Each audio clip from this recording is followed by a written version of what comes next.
MotorWeek 90, television's automotive magazine, with your host, John Davis. Well, hello and welcome again to MotorWeek 90. We're glad to have you with us. Nothing is sadder to us than a car company that loses its way. Companies that used to have the curious flocking to showrooms that are now more like morgues. Well, that's where a lot of auto riders thought Buick was headed only 2 years ago. Gone were the hot rod Regal Grand National and sophisticated Riviera T-Type. Their newest models were mostly flabby and nondescript. A few bright spots like the Riata remained, but only a few. Buick officials talked about building a premium American motor car. That sounded like a distant, hopeless dream. Well, we were wrong. This is that dream come true, or at least a part of it. This is the 1991 Buick Park Avenue Ultra, an important new car that signals Buick is back on track. More than any other car in the current lineup, the Park Avenue Ultra shows that Buick is shaking off the cobwebs and climbing back into the spotlight. This is clearly stated by the Park Avenue series' bold Jaguar-like sheet metal, derived from Buick's striking Essence show car. The blending of the XJ6 style front end with more traditional GM lines has produced a car that won't be mistaken for anything else in the General Motors stable. The only real flaw in the Park Avenue styling is the overly large rear tail lamps. Darker lens material would make them less obtrusive. Inside, the Park Avenue is all new, and its styling is a far cry from last year's outdated GM corporate look. It's also 4.8 cubic feet larger now, and even more luxurious. Buick interior designers have finally discovered gentle curves and produced a dash that blends smoothly into the doors. Get into the Ultra and you'll find a well-padded split bench seat with plenty of support. Last year's gimmicky 20-way power seats have been replaced with a more conventional but just as effective 6-way system. A 2-position memory is optional. In a real departure from GM tradition, all Park Avenues have analog gauges. Not just a few either, but a full spread of easy-to-read white-on-black units. Quite unusual in an American luxury car. A few dash switches are hidden by the steering wheel, but not the headlight controls, which are mounted on the driver's door. The right side door has some novel hardware as well. In this case, an individual temperature control for the front seat passenger.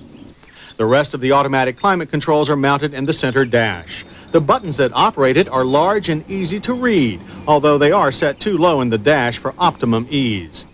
The Delco Bose stereo with compact displayer, on the other hand, is not only clean and well organized, but set high in the dash for easy operation. Its 200-watt output produces a most impressive sound. There's an impressive amount of interior storage, too, including a handy cup holder. With 8 inches more length than last year's model, there is naturally more rear seat room. The Park Avenue will easily accommodate the biggest passengers.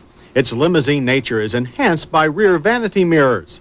There's also plenty of room for luggage. You could almost carry a spare car back here, but the high liftover will make it hard to load. While 80% of the Park Avenue structural parts are new or revised, one of the old car's best features remains, the 3800 series V6 engine.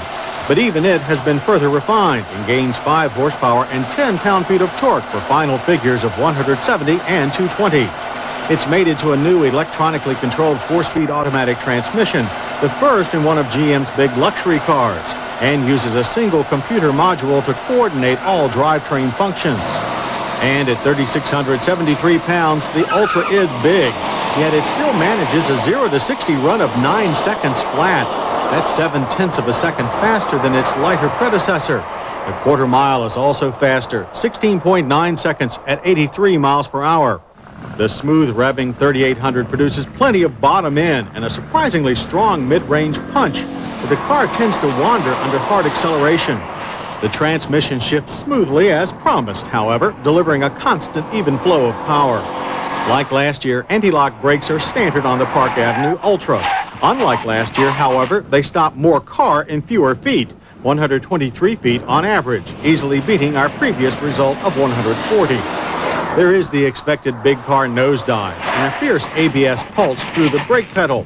A slight sideways pull was also evident on our early prototype, but it was easy to control. Handling is by McPherson struts at all 4 wheels. Even with our car's Grand Touring suspension option, front plow is heavy, but body roll is moderate. The car feels very controllable, but you can hang the tail out by lifting off the throttle in a corner. Like our last Ultra, the power steering is overboosted with only moderate feel, but this won't bother the average Buick buyer. Our biggest problem in emergency maneuvers was fitting the 17-foot-long Ultra through the course. There's mild plow, but it hangs right in there. On the highway, the Ultra's interior noise level is a quiet 67 decibels. The EPA fuel mileage rating is 18 city, 27 highway. We got 23 miles per gallon, and the smooth, comfortable ride that big Buicks are known for. If you'd like a Park Avenue of your own, it will cost you $24,385. The Ultra is a bit more at $27,420. Including its heated windshield, our test car goes for close to $30,000. That's at least $5,000 less than a Lexus LS400 will run you. The Lexus isn't quite as quick as the Buick in a straight line, but it will outrun it in the corners. Both offer prodigious amounts of room for passengers and cargo, but the Lexus still holds the edge in refinement. The Chrysler Imperial, on the other hand, needs a bit more work to be as refined as the Buick. It costs $25,000 to start, but isn't as quick as the Buick or as nimble. It offers high levels of comfort and space, but looks outdated next to the sleek Ultra. And it's the Park Avenue Ultra's sleek new lines and overall refinement that lead off our list of hits. We're also impressed with the big improvements in both performance and braking. The new interior is as modern as the exterior and roomy as well, and the trunk is huge. The trunk is also on our list of misses for its high liftover. We don't care for the low dash position of the climate controls either, or the perennially overboosted power steering. In our safety check, the Park Avenue passes with a driver's side airbag, rear shoulder belts, and standard anti-lock brakes. A passenger side airbag is not yet available. The Buick Park Avenue and Park Avenue Ultra present the automotive market with something that many of us thought we'd never see again. A big American car design with world-class refinement. Granted, being a big American car means that it isn't likely to steal the customers of Mercedes-Benz in large numbers. But it's nice to know that American car owners can once again hold their heads up high in any automotive company. It's a basic fact of life that new cars are expensive.